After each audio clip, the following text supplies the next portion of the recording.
Muy bien, otra vez este servidor suyo, Raúl Valdemar Benítez, en el programa Mi Decisión Hoy. La reflexión de hoy es acerca de Jesús y su enseñanza sobre los eventos finales. La enseñanza de Cristo sobre los eventos finales está alrededor del principio mismo que él enfatizó sobre el reino de Dios y también la angustia existencial que el individuo, la colectividad y en términos universales se experimentarían con la certeza de su venida gloriosa o el reino de Dios. Los judíos pensaban que el reino de Dios se establecería cuando ellos vivieran una vida de obediencia a todas las reglas o regulaciones que Dios había mandado. Si ellos vivían exactamente como Dios mandaba, entonces el reino de Dios vendría. Jesús comenzó predicando, de acuerdo a los evangelios, que el reino de Dios había llegado o estaba por llegar. Obviamente que se refería a su persona misma, a su enseñanza, a su presencia. Y en ese sentido, en verdad, aunque los judíos no lo miraban de esa manera, Jesús sí le daba cumplimiento a la idea de que el reino de Dios había llegado. ¿Por qué? Él era sin pecado, estaba en íntima comunión con Dios. Donde Él estaba, estaba Dios, y donde Dios está su reino. Es más, en alguna ocasión, Él les dijo a los fariseos cuando le preguntaron acerca de su reino y la venida de ese reino. Y Jesús dijo claramente, el reino de Dios entre vosotros está, refiriéndose a su misma presencia entre ellos. No hay duda que el reino de Dios es Jesucristo. Donde Él está la vida, está el poder, está la sabiduría, está la eternidad, está el sostenimiento del universo mismo. Entonces, ¿qué más queremos? Él es el reino de Dios. El fin del mundo está asociado justamente con este reino de Dios. Los discípulos de alguna manera entendieron esto de su Maestro Jesucristo. Y es por eso que antes de la muerte de Cristo y después de la muerte, ellos le preguntaron sobre el establecimiento de este reino. Y en ambas ocasiones, antes de su muerte y después de su resurrección, Cristo les aseguró que nadie sabría el día ni la hora de su aparición gloriosa o de su reino o la venida de su reino. Solo el Padre Dios lo sabía. Por lo tanto, no hemos de entrar en tantos detalles o más preguntas acerca de eso, sino más bien qué cosas hay en el mundo, qué cosas hay en la enseñanza del cristianismo que están íntimamente asociadas con la conciencia o con la percepción de que la venida de Jesús o la gloriosa aparición está cercana. En una ocasión, tal como lo registra San Marcos capítulo 9, Jesús dijo a sus discípulos que algunos de los que estaban allí verían su gloria o su reino glorioso antes de gustar la muerte. Y así fue. Ellos lo verían. ¿Cómo podría ser? Sabemos nosotros de que los discípulos todos murieron o todos han muerto. Entonces, ¿a qué se refería Jesucristo? Cuando seguimos el relato tanto de Marcos como también de Mateo, en el capítulo 17, en el caso de Mateo, encontramos que Jesús tomó a 3 de sus discípulos y los llevó a un lugar aparte. Y allí Él les mostró su gloria. Aparentemente les mostró su gloria mientras ellos dormían o estaban con los ojos cerrados o tenían una visión especial. No sabemos exactamente cómo ocurrió todo, pero Mateo registra que cuando Jesús regresa, o los evangelistas registran que cuando Jesús regresa a ellos están aparentemente con los ojos cerrados o están dormidos, porque dice que Jesús los tocó y ellos abrieron los ojos y vieron a Jesús.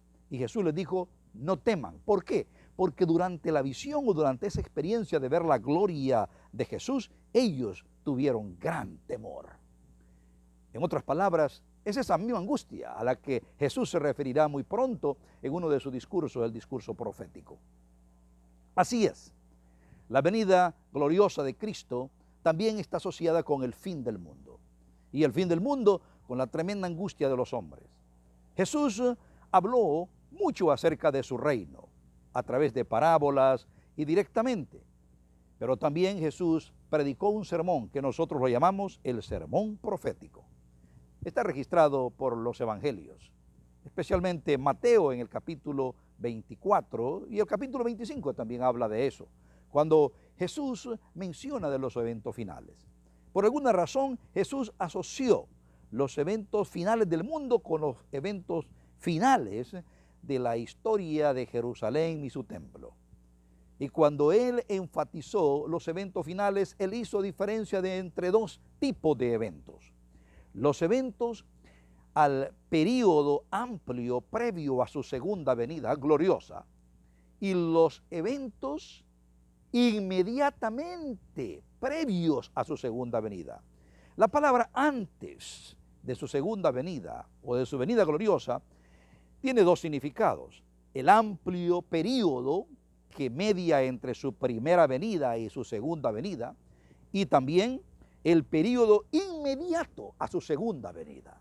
La pregunta es cómo distinguimos entre estos dos, y muy pronto diré algo acerca de esto. Pero Jesús se refirió a ese amplio período cuando mencionó también que vendrían guerras, hambres, pestilencias, terremotos, por todos los lugares. Y nosotros sabemos que esto ha ocurrido a través de la historia y siguen ocurriendo.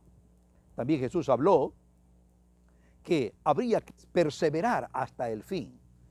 Y se refirió también a la predicación, no a la predicación de fechas, cuándo Él vendría o cuándo no vendría, cuán cerca está.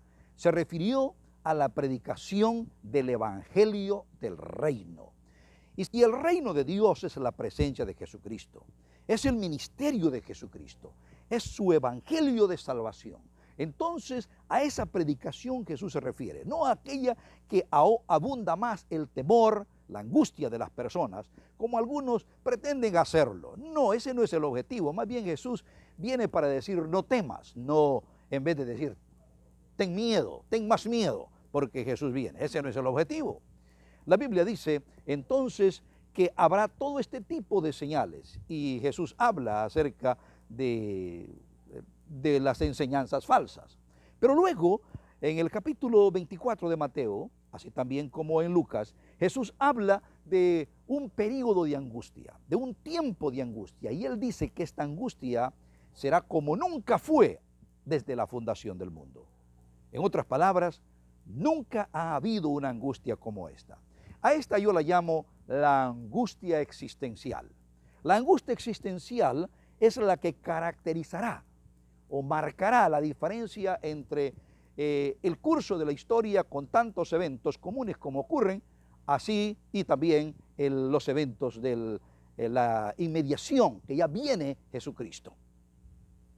Esta angustia es una angustia existencial. Algunas personas quizás comienzan a experimentarla ahora, marcada por tres aspectos fundamentales. La angustia de que definitivamente cuál es el propósito de mi ser, cuál ha sido la razón por qué yo existo o para qué existo. La angustia también que tiene que ver con el valor de mi vida, el valor de mi ser. Y el valor de mi ser lo veo en relación con los aspectos morales, éticos y espirituales. Y luego el tercer aspecto es la angustia o la ansiedad que tiene que ver con el destino de mi ser o mi existencia. Cuando en el primer término uno piensa en el propósito, se da cuenta que cuando se está muriendo, cuando se está acabando todo, que todo lo que hizo, que todo lo que luchó, que todo lo que vivió, ¿para qué sirve? ¿Para qué sirvió todo? Algunos dicen, desnudo vine y desnudo me voy. Pareciera que todo pasó y ahora no tiene mucho sentido. Y entonces comienza la persona al pensar a enfrentarse con otra realidad, la realidad misma del valor de él, que está asociado con la moralidad, con la ética y con la espiritualidad. Y entonces se ve culpable, no se ve absuelto, y al verse culpable siente el peso de la condenación. Y el tercer elemento es el destino.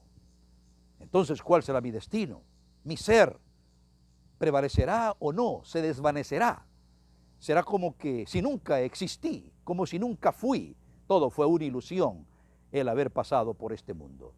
La diferencia entre el cristiano y cualquier persona es que el cristiano tiene esa esperanza en Jesús, depende continuamente de Cristo, y al llegar esa angustia, ese periodo de angustia especial, la persona podrá de alguna manera estar conectada con Dios para sentir que su vida está escondida en Dios. Jesús dice que en esos momentos finales, inmediatos a su segunda venida, habrá señales en la atmósfera y señales también en el mundo sideral, en el mundo de las estrellas. Caerán las estrellas, el sol se oscurecerá, la luna no dará su lumbre. Pero esos no son eventos como los eventos de eclipses solares o de eclipses de luna o eventos de lluvia de meteoritos que han pasado antes. No, eso es diferente. Es que hay algo que está invadiendo el sistema solar. Algo está invadiendo la Vía Láctea. Algo está en nuestra galaxia. Algo diferente está. Y eso diferente es la gloriosa presencia de Jesús. Y es por eso que habrá ese momento final, ese momento extraordinario, cuando Jesús viene apareciendo en gloria, y Él se refiere como un relámpago. Ese es el fin del mundo, básicamente, porque ese es el establecimiento glorioso del reino de Jesucristo. Y cuando Jesús habla de su sermón profético, espera que nosotros nos concentremos en esa realidad, en esa esperanza. Alguien se preguntará, pero ¿qué sucede con todos los que no estaremos en esa ocasión? Bueno, de todas maneras, cuando nos enfrentamos a la muerte ahora, tendremos que enfrentarnos a esa realidad que antes dije, la angustia existencial. ¿Y qué más, amigo, hermano? Que enfrentarse a la angustia existencial con la esperanza en Jesucristo. Allí está la diferencia. Ahora, Jesús advirtió de personas que andan predicando por allí, que Él viene, que Él viene, que Él viene, que Él viene, y dice, tengan cuidado. ¿Por qué? Porque la persona podría tener una falsa percepción de que ya está listo, que todo está bien, solo porque le dicen de que Jesús viene mañana o viene pasado mañana, o dejarlo para mañana lo que tiene que hacer hoy. Jesús nunca enfatizó fechas específicas, sino que más bien deja para que uno piense, para que uno reflexione y viva cada día esperando a Jesús. Eso es lo que tenemos que hacer. Recordemos, el fin del mundo puede ser hoy para alguna persona y para algunos lo está haciendo en este momento. Es así como nosotros tenemos que reflexionar y venir a tratar el asunto de nuestra angustia existencial, la angustia misma de cuál es el propósito de la vida. Recordando que en Jesús nuestra vida tiene significado. La angustia misma del valor de nuestra existencia, del valor de nuestro ser. Y recordar que en Él nos movemos, vivimos y somos. Por lo tanto, en Él tenemos nosotros el valor, en Jesucristo. Y Él nos perdona cuando sentimos la carga o el impacto de la culpa, la condenación de la culpa. Encontramos el perdón en Jesucristo. Y también el otro elemento es que Jesucristo mismo nos garantiza de que viviremos con Él para siempre. Y cuando enfrentamos nosotros las crisis de esta manera, podríamos decir que aún experimentando una angustia ahora, mañana o en cualquier día, sin ver todos esos eventos, esos fenómenos en el mundo sideral, podemos entender que al estar enfrentándonos a la muerte, nos estamos enfrentando a la misma venida gloriosa de Cristo Jesús, porque nosotros tenemos esta esperanza en Él, y cualquiera que tiene esta esperanza en Él, lógicamente que va a sentir esa purificación de la gloriosa presencia de Cristo Jesús. Que todos podamos pensar en la venida de Cristo, en la venida gloriosa, y podamos pensar en la posibilidad de que nosotros también le veremos, no sencillamente una visión como aquellos 3 discípulos lo vieron, pero le veremos cara a cara y estaremos con Él para siempre. Que esa sea la esperanza que nos llene nuestros corazones. Muy pronto vendré con más reflexiones acerca de esto, sobre todo acerca del juicio eterno que va a ocurrir. Pero mientras tanto, Dios les bendiga. Recuerde, este servidor Raúl Valdemar Benítez en el programa Mi Decisión Hoy.